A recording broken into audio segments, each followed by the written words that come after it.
찾으셨으면 합독하시겠습니다. 예수께서 이 12를 보내시며 그들에게 명령하여 말씀하셨다. 이방인들의 길을 가지 말고 사마리아인들의 소로로 들어가지 마라. 오히려 이스라엘 집의 어려운 양들에게 가라. 다니면서 하는 나라가 가까이 왔다 하고 선포하여라. 병든 자들을 고쳐주고 죽은 자들을 살리며 나병한 자들을 깨끗하게 하고 악령들을 쫓아내라. 너희가 거절받았으니 거절주어라. 너희 전대에 금이나 은이나 동전을 가지고 다니지 마라. 여행을 위하여 자루나 두벌옷이나 신발이나 지팡이를 가지고 다니지 마라. 일꾼이 자기 먹을 것을 받는 것이 마땅하기 때문이다. 어느 수국이나 마을에 들어가거든 그곳에서 누가 마땅한지 살펴보고 떠날 때까지 그 위에 머물러라. 그 집에 들어갈 때에 평안을 들으라. 그 집이 합당하면 너희가 빈 평화가 거기에 임할 것이고 합당하지 못하면 너희가 빈 평화가 너희에게 되돌아올 것이다. 누구든지 너희를 영접하지 않거나 너희 말을 듣지 않으면 그 집이나 마을 밖으로 나갈 때에 너희 발에 먼지를 떨어버려라. 내가 진정으로 너희에게 말하니 심판날에 소돔과 고모라 땅이 그 소보다 견디기 쉬울 것이다. 오늘은 이 시간에는 여행이 아니라 사명에 집중을 하는 제목으로 9절로 10절 말씀을 상고하고자 합니다. 예수님께서 12제자를 사도로 파송하는 장면이 오늘 본문입니다. 그때 제자들의 심정은 불안하고 어떤 일이 있을까는 염려로 매우 마음이 무거웠을 것으로 생각이 됩니다. 남자들이 군대 얘기를 하면 여자분들이 굉장히 싫어한다고 하는데 제가 훈련소에서 훈련을 받을 때 있었던 경험을 잠시 말씀을 드리려고 합니다.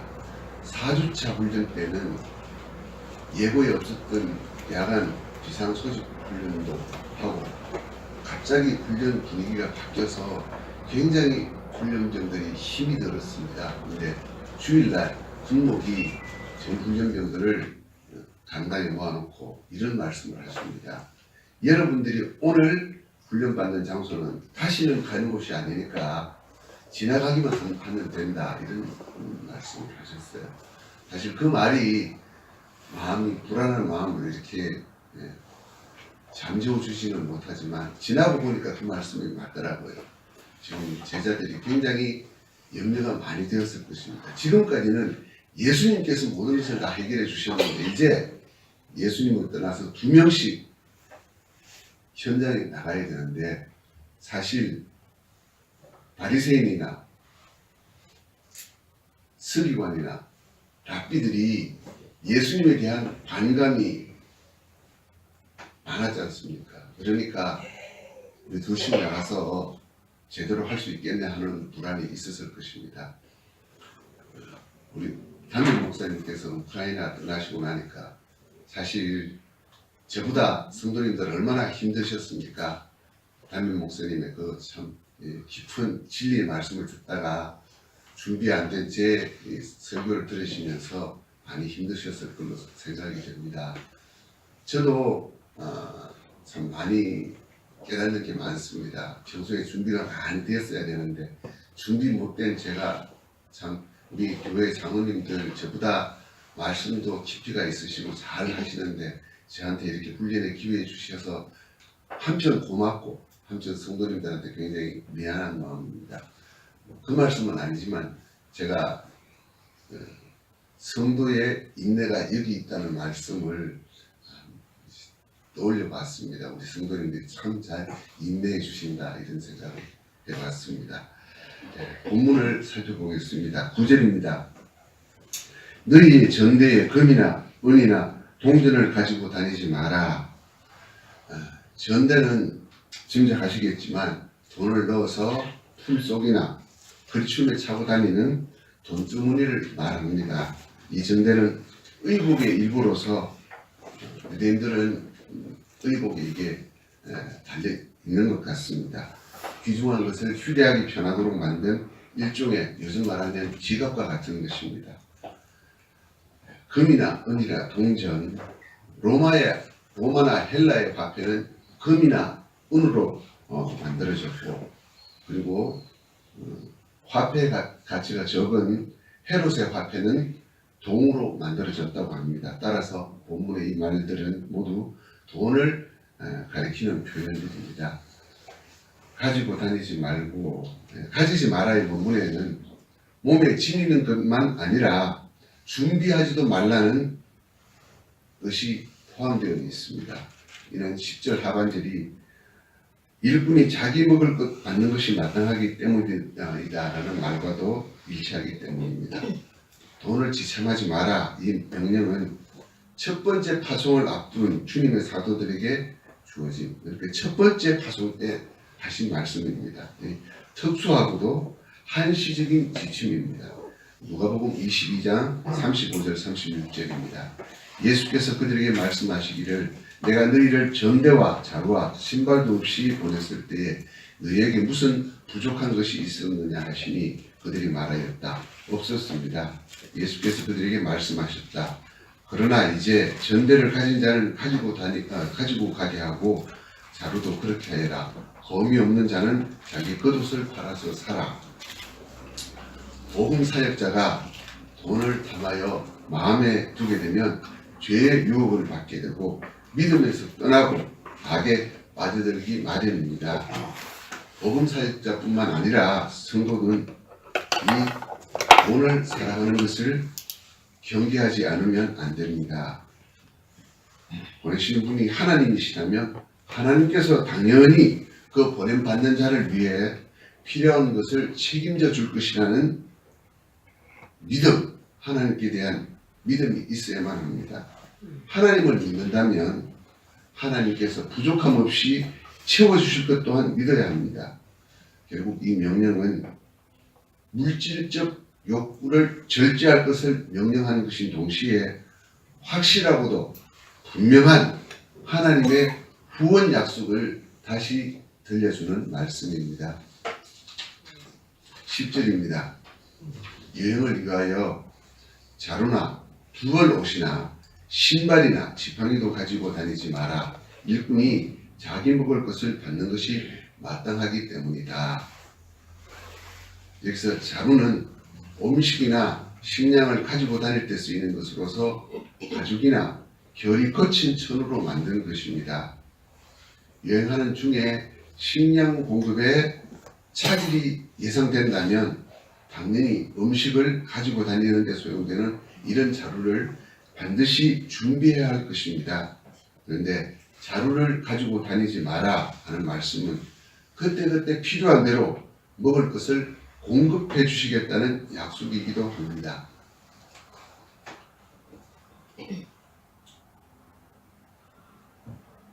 두벌 옷, 여행 갈 때 갈아입기 위해 옷을 한 벌 더 준비하는 여분의 옷을 의미하는 것이 아니고 마가복음 6장 9절에서 더 분명하게 표현한 대로 겉옷을 2번 입지 말라는 말씀입니다. 겉옷은 기온이 떨어지는 밤 잠자리 들 때에 보온을 위한 옷입니다. 밤낮의 기온 차이가 심한 팔레스틴을 순회 전도하면서 밖에서 밤을 지내야 할 경우에도 입고 있는 옷과 겉옷으로 몸을 따뜻하게 하면 되는데 여분의 겉옷까지 챙길 만큼 필요 이상으로 염려하지 말라는 말씀입니다. 신이나 지팡이도 가지고 다니지 마라. 그 당시는 맨발로 달리는 것은 유대 전통에 의해 엄격히 금지되었습니다. 어떤 일이 있더라도 신발은 착용하게 되어 있었습니다. 유대인들은 하나님께 구별된 백성이기 때문에 특별히 이 정결리에 대한 전통이 많이 있습니다.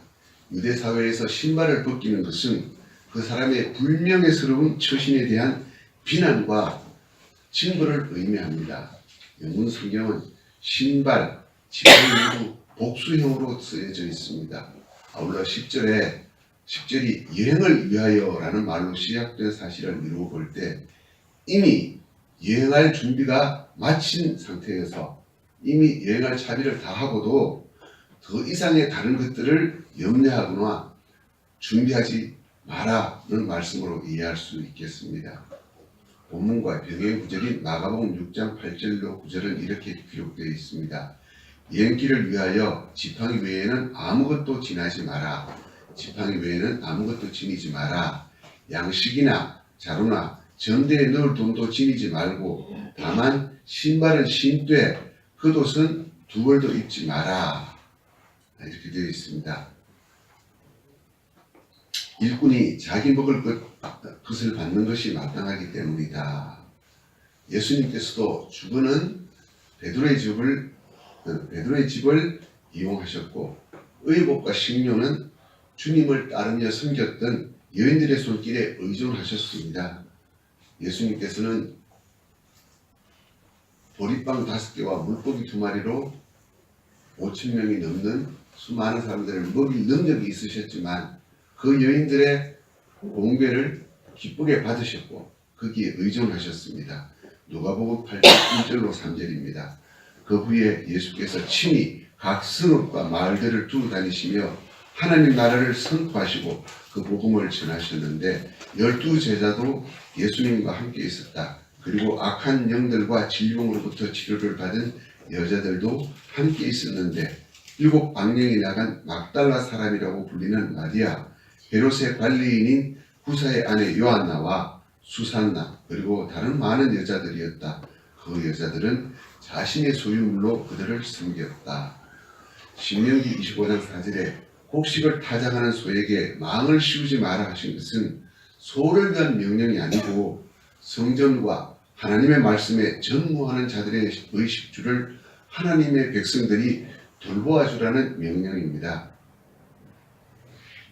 여기서는 사도들의 전도 여행 동안 생필품들을 공급할 순들을 하나님께서 붙여주시겠다는 약속의 말씀이기도 합니다. 주 100년에서 120년경 기록된 12사도훈이라는 문헌이 있습니다. 디다케라고 하는데요. 여기에는 이런 말이 있습니다. 여러분에게 온 주의 사도는 주님처럼 환영해야 합니다. 만약 그 사도가 3일을 머물고자 한다면 그는 거짓 사도임에 분명합니다.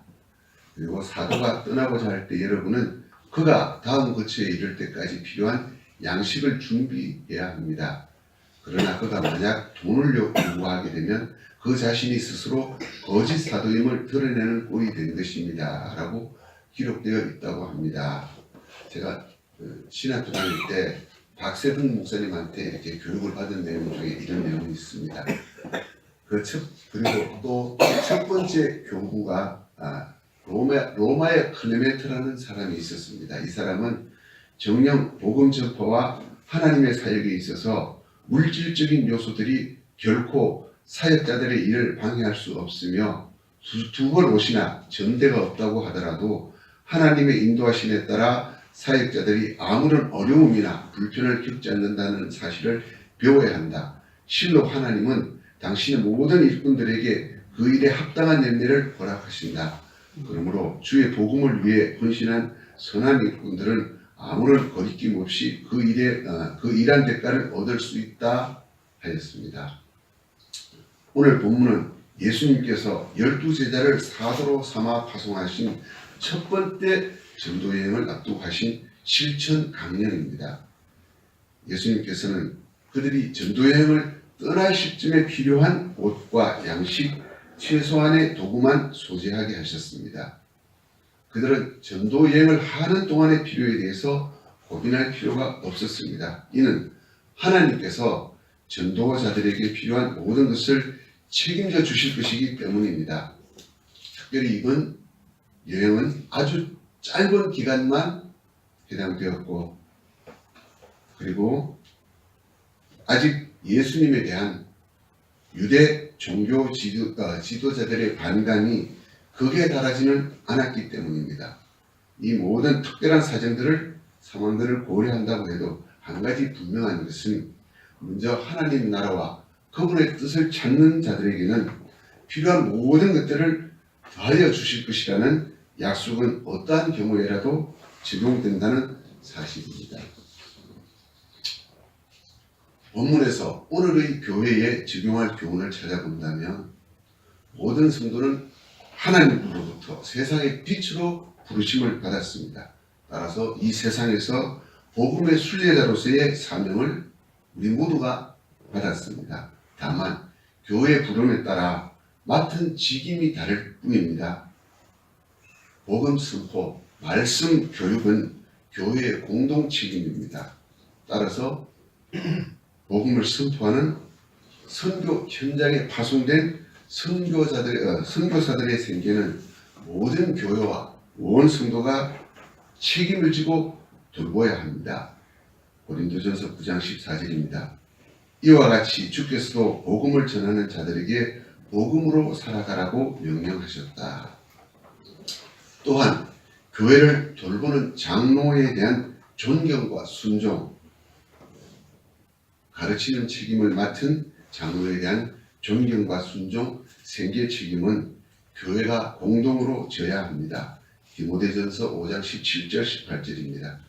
잘 다스리는 장로는 2배나 존경받아야 하고 특히 말씀과 가르치는 일에 수고하는 자들은 더욱 그렇게 되어야 한다. 성경에 말하기를 곡식을 타작하는 소의 입에 망을 씌우지 마라 하였고 또 일꾼이 자기의 품삯을 받는 것이 마땅하다 하였다. 오늘 본문은 예수께서 사도들을 보내신 첫 파송의 기록입니다. 오늘날은 복음 전도와 가르치는 자들을 파송하는 사명이 교회에 전수되었습니다. 이 일은 오랜 훈련과 교육을 통해서 이루어질 수 있는 일들입니다. 우리 교단이 그동안 이 사명을 잘 감당해 왔습니다. 교단은 비록 규모가 작지만 해외의 선교사들을 파송하고 진리의 말씀으로 가르치기 위한 여러 가지 자료들도 준비하였고 또 실제로 인터넷을 통해서 여러 가지 언어로 번역된 자료들이 보내지고 있습니다. 그런데 근래에 와서 이 일이 많이 어려워지고 있습니다. 오늘은 우리 교회와 교단과 한국교회 내일의 지도자들을 훈련하고 교육하는 일을 위해서 함께 기도하는 시간을 가졌으면 좋겠습니다. 우리 대학 신학 연구원이 많이 어렵습니다. 학생들도 젊은 학생들이 많이 교육을 받아야 되는데 대학원 대학교는 우리가 어찌할 수도 없고 또 학생들이 참 적습니다. 교회에서 필요한 일꾼을 부르려고 해도 참 많이 없습니다. 교육은 더 많이 연구해서 잘 가르쳐야 되는데 그런 일꾼들이 참 없습니다. 이런 것을 보면서 우리는 예수님의 염려를 나의 염려로 가지고 와야 됩니다. 내가 무엇을 먹을까? 무엇을 입을까? 우리 자녀들을 어떻게 결혼시키고 또 직장을 어떻게 마련해 줄까 하는 염려도 필요하지만 그에 앞서서 우리 교회의 앞날을 내다보고 염려해야 할 것이 아닌가 이렇게 생각을 됩니다. 잠시 통성으로 이 문제만 가지고 같이 기도하시겠습니다.